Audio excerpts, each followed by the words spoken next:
அப்புறம் என்ன மாதிரி நாட்டை விட்டு வெளியில ஓடி போய் தனியா உட்காந்துருக்க வேண்டியதுதான், தனி நாடு கட்டிட்டு.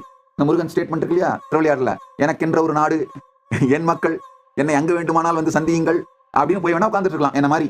இன்னொரு ஒரு பெரிய கேள்வி, இந்த அநாத குழந்தைங்களெல்லாம் எடுத்து நீங்க இந்த தொகையடியார் வம்சத்துல ட்ரெயின் பண்ணக்கூடாது. நல்லா புரிஞ்சுக்கோங்க, இது ஒரு முக்கியமான விஷயம் சொல்றேன். இது வரைக்கும் நான் சொல்லாம இருந்தேன். இந்துக்கள் யாராவது அநாத இல்லம், முதியோர் இல்லம் கொஞ்சம் நடத்தி பாருங்க, அப்புறம் தெரியும் உங்களுக்கு எவ்வளவு பிரச்சனை கொடுக்குறாங்கன்னு. ஓப்பனா சொல்றேன், இந்தியாவில் அநாத இல்லம் நடத்துறதும் முதியோர் இல்லம் நடத்துறதும் இந்துக்கள் நடத்த முடியாத மாதிரி ஒரு மிகப்பெரிய மாஃபியா ஒர்க் பண்ணுது. அந்த டீப் ஸ்டேட் கேங்கு செஞ்சு பார்த்து அடிபட்டு இருந்தா இந்த கேள்வி கேட்க மாட்டீங்க. செய்யாம இருக்கிறதுனால இந்த கேள்வி கேட்கறீங்க.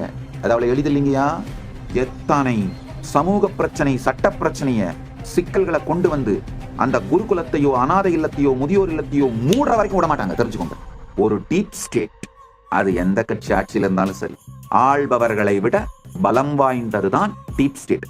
பலம் வாய்ந்த டீப் ஸ்டேட் இருக்கிறதுனால இதை பத்தி நான் வாயை திறக்காம இருந்தேன். நீங்க கேட்டதுனால வேற வழி இல்லை, உண்மையை சொல்றேன்.